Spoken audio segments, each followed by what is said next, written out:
Pada tanggal 16 Februari 2009, sekitar pukul 3 sore, seekor simpanse jantan bernama Travis yang selama bertahun-tahun dipelihara sebagai hewan kesayangan tiba-tiba mengamuk yang menyerang seorang wanita berusia 55 tahun hingga mengalami luka parah. Serangan itu berlangsung cukup lama sampai akhirnya polisi tiba di lokasi dan menembak mati Travis. Hingga kini penyebab kemarahan mendadak itu tetap menjadi misteri. Travis lahir di sebuah suaka simpanse di Missouri pada 21 Oktober 1995. Tak lama kemudian ia diadopsi oleh pasangan Sandra dan Jerome Harold yang menamainya sesuai penyanyi favorit mereka, Travis Street. Sejak kecil, Travis dibesarkan di rumah keluarga Harold di Stamford, Connecticut dan diperlakukan layaknya seperti anggota keluarga. Ia sering ikut bepergian dengan keluarga itu, pergi bekerja, berbelanja, bahkan berpose untuk foto di dalam truk mereka.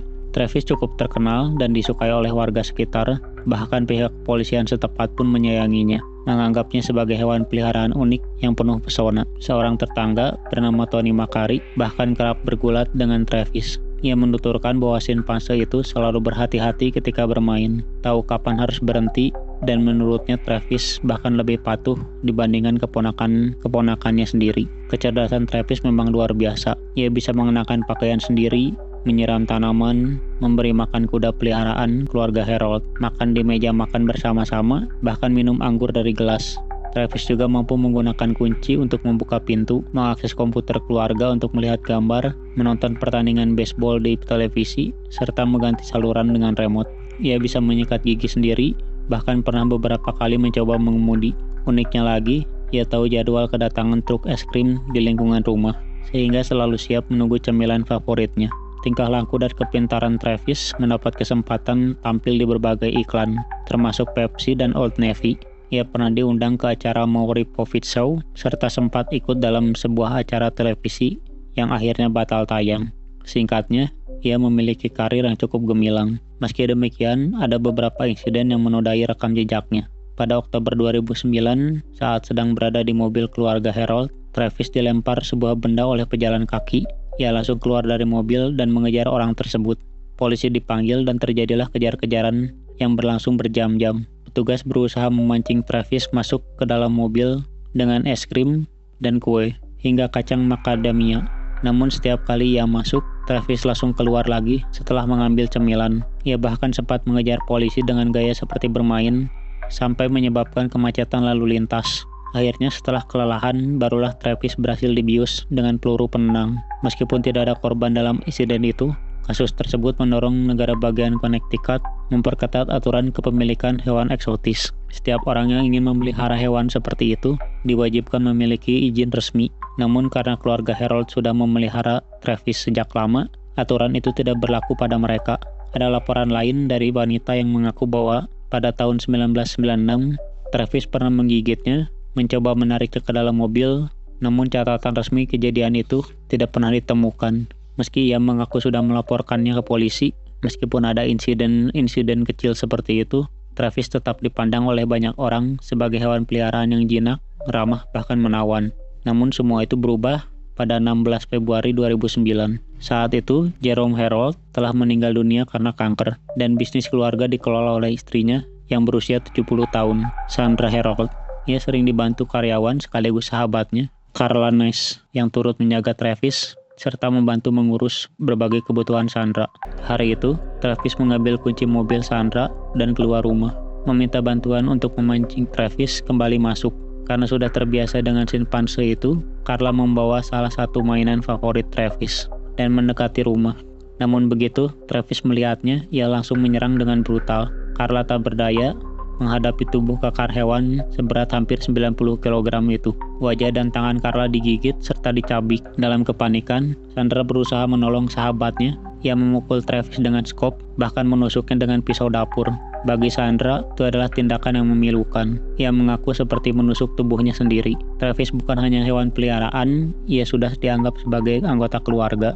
Sayangnya, semua usaha itu tidak menghentikan amukan Travis. Dalam keputusasaan, Sandra menelpon 911. Rekaman panggilan darurat itu memperdengarkan suara panik Sandra. Sementara, di latar belakang terdengar jeritan gila Travis yang sedang menyerang. Tak lama kemudian, para medis dan polisi dikirim ke lokasi. Petugas medis tiba lebih dahulu namun mereka harus menunggu bantuan polisi sebelum bisa mendekat. Saat mobil polisi pertama tiba, Travis akhirnya menghentikan serangannya. Tubuhnya berlumuran darah, namun ia tampak tenang.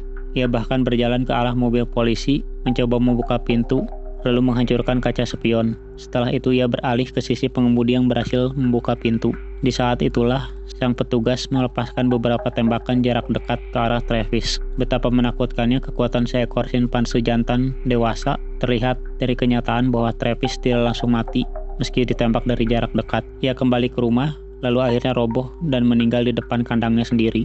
Sementara itu, kondisi Karlanas yang sangat mengenaskan, luka-lukanya hampir merenggut nyawanya. Petugas medis yang menanganinya bahkan harus mendapat konseling psikologis setelah melihat kondisinya. Karla kehilangan kedua tangannya, hidung, mata, bibir, serta sebagian struktur tulang wajahnya. Ia juga mengalami kerusakan serius pada jaringan otak. Dokter berhasil menyambungkan kembali rahangnya, tetapi penglihatannya tidak dapat diselamatkan. Wajahnya dipenuhi jaringan parut hingga hampir tak lagi menyerupai manusia.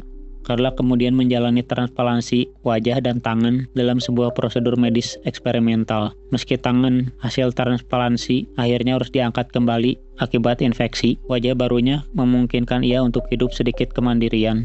Demi menutupi biaya medis yang sangat besar, keluarganya mendirikan dana bantuan. Carla juga pernah tampil di Oprah Winfrey Show, menceritakan pengalaman dan memperingatkan publik bahwa simpanse, seberapapun jinaknya, tidak boleh dipelihara sebagai hewan peliharaan. Tragedi itu juga meninggalkan luka mendalam bagi Sandra Herold, pemilik Travis sekaligus sahabat Carla. Ia meninggal dunia setahun kemudian karena aneurisma aorta, diduga akibat tekanan berat dari gugatan hukum yang menantinya, ditambah trauma emosional telah menyaksikan sahabatnya diserang oleh hewan yang ia anggap sebagai anaknya sendiri. Sandra dimakamkan bersama abu kremasi Travis, namun pertanyaan besarnya tetap menggantung. Mengapa Travis tiba-tiba menyerang? Ada banyak spekulasi pada hari kejadian. Carla tampil dengan gaya rambut baru, Travis mungkin tidak mengenalinya, dan melihatnya sebagai orang asing yang membawa mainan favoritnya. Hal itu bisa memicu rasa takut dan agresi. Selain itu, hasil otopsi menunjukkan adanya Xanax di tubuh Travis. Sandra mengaku memberinya teh yang dicampur obat itu pagi hari untuk menenangkan Travis. Namun obat tersebut terkadang justru menimbulkan reaksi berlawanan, seperti halusinasi, amarah, hingga perlakuan mania. Apapun faktor pemicunya, kebenaran yang paling mendasar tetaplah bahwa Travis adalah hewan liar. Sejenak dan sepandai apapun ia tampak, ia bukan manusia. Tidak ada seorang pun yang benar-benar bisa memahami pikirannya. Dan memelihara makhluk liar dengan kekuatan sedahsyat itu di lingkungan rumah selalu merupakan pertaruhan yang sangat berbahaya.